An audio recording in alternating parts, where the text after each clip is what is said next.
Hey YouTube, what's up? Hey subscribers, I see y'all out there, appreciate it. So check this out. I got another story for you. I know I said it's going to be one every week. I got busy last Sunday, was kind of out of town, but hey, check this out. So I've got two stories for you this week. I'm gonna get one uploaded tonight. I'm gonna put the other one up tomorrow. That way I kind of keep on my Sunday schedule. So get this. This week has not exactly been kind to me when it comes to animals. So I'm coming home from church on Sunday night. Sorry, getting a notification on my phone if you heard that. Coming home from church Tuesday night, and here in the Springs, we've got a, how shall I say this, a plethora of wild animals. Now, I grew up in the Midwest, grew up in a small town in Illinois called Danville, but I managed to escape the Midwest without ever, you know, hitting a deer, hitting any other sort of animal with my vehicle. 35 now, lived out here in what to me is the big city, because I grew up in a small town Midwest. I made it about 12 years. Yeah, you can see where this is going. So, Tuesday night, I'm on my way home from church. Academy and Constitution is a very interesting area here in the Springs. Southbound Academy sits probably about, I don't know, about six feet above northbound Academy. So I'm coming off of Constitution, turning on to northbound Academy. I'm getting up to speed, and by the time I come around the corner, I'm probably at about 30 miles an hour. It's a long corner, okay? And I'm a speed demon. But so I'm coming around the corner, and I see this giant tan blur all of a sudden jump over the guardrail, and boom! Front of the truck. Now, I drive a Chevy Trailblazer, decent sized, SUV. So I hit this thing. I run over it. I'm in shock. I drive for like another 2 or 3 seconds before I stop. I throw my hazards on, I go to get out, and I'm thinking to myself, dear Lord, I have either hit a deer, somebody's big dog, or, heaven forbid, some person that decided to jump the guardrail. None of those situations are at all acceptable. So, I hop out, I check the front of the truck, not a scratch, not a dent, nothing. I'm like, did I imagine this? Maybe I hit a giant pothole, because it was about 9:30. I'd had a pretty long day. I was exhausted. Church is always refreshing, but I was exhausted. I was ready to go home, climb into bed. So I'm like, well, maybe I imagine, maybe I hit a pothole. Well, this person in the minivan immediately pulls up in front of me, and they throw their hazard lights on too, and this lady gets out and she's like, "Sweetie, are you okay? Are you okay?" I'm like, "Yeah, I'm fine. My truck's fine." I'm like, "I think I may have hit a deer though." And her response is, "Yeah, you hit a deer, and I know this because the one following it almost hit me." Oh, great. I made it out of the Midwest. I've lived in Colorado Springs for 11, 12 years now. Yeah. And apparently now I decide that it's time to drive through a herd of deer. Yeah, that happened. So that's not the worst part of it, though. And I turn around and I look and I see the deer laying in the middle of the road. I'm like, well, what do you know? This is just great. So I turn on the flashlight on my phone and I start heading back that direction. As I'm approaching the animal, I see two distinctive masses I see the large mass that was obviously the deer, and then I see another small mass probably about 5 feet away. And I think to myself, oh my God, did I hit this thing so hard that I took off its head? I about lost it right then and there. I'm like, oh my God. So I go down, and first I walk up to the small mass. There's somebody off over that direction. I'm trying to figure out what's going on. I walk up to the small mass, and I about vomit. You know, I've got a very strong stomach. What I can't handle is...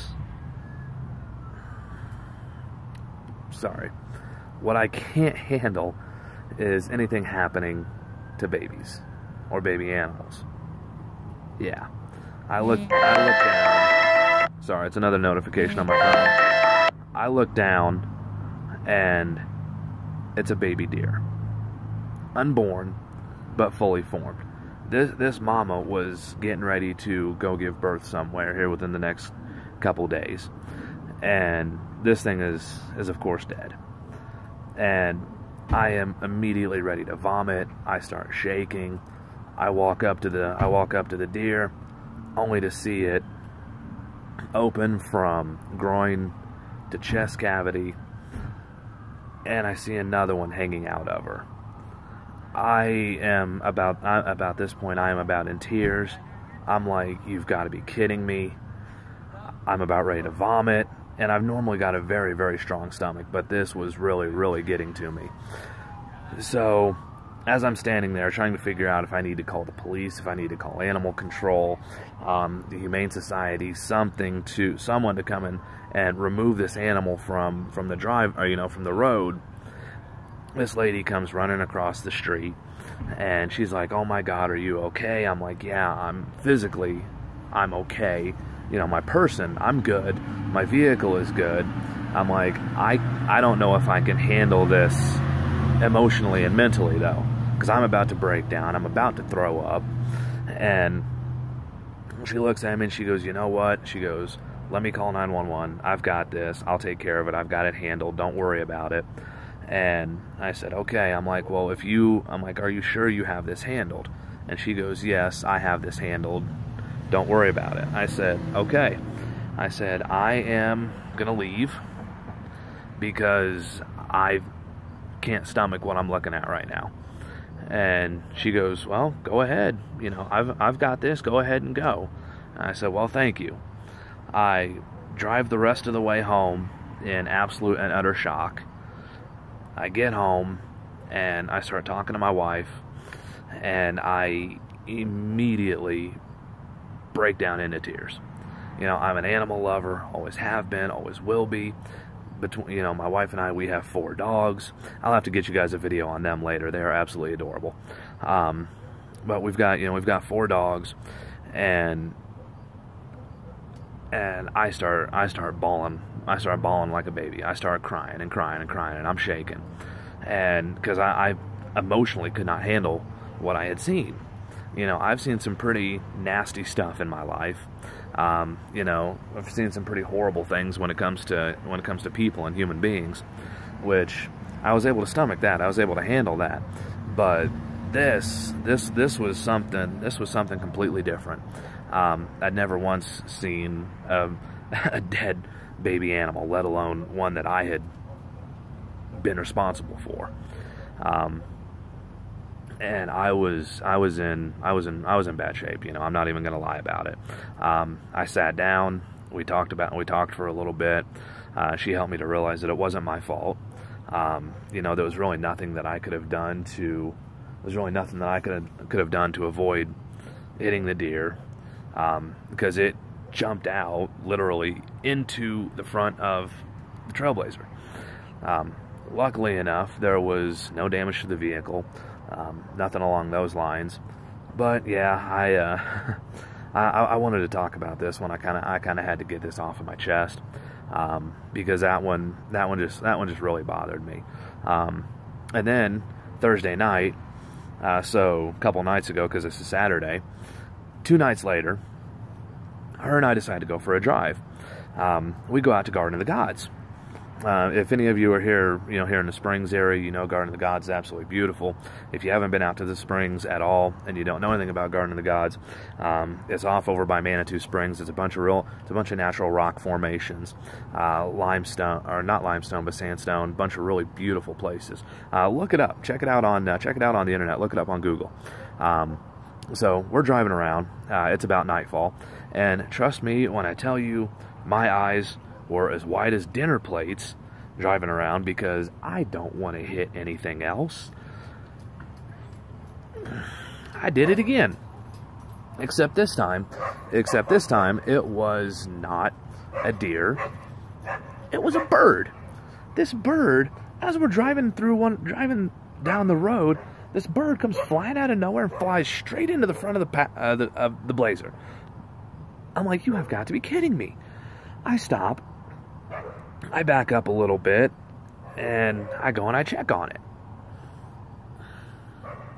This one wasn't dead. Well, as I said, as an animal lover, I couldn't allow this thing to suffer. It had broken legs, broken wings. I went back up to the truck. Tasha looks at me, my wife, and she goes, "Is it dead?" I said, "No." I said, "I can't let this thing suffer." So I go to the back of the Trailblazer where we have a bunch of camping equipment, because who doesn't go camping that lives in Colorado? I mean, come on now.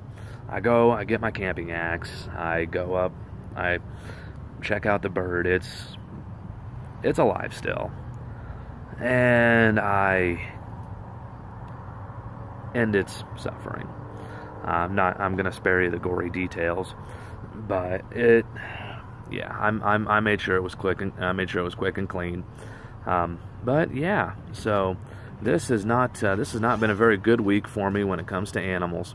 Yeah, I want to talk about that one, get that one off my chest a little bit. Another video, so get this. But hey guys, I'll talk to you later. Like I said, I'll be putting up another video. It's starting to get dark here anyway, so I'll put up another video tomorrow of some more stuff that happened at work. So that one's going to be way more lightheaded. That was my brother-in-law, Chris. It looks like he's rolling out for a little bit.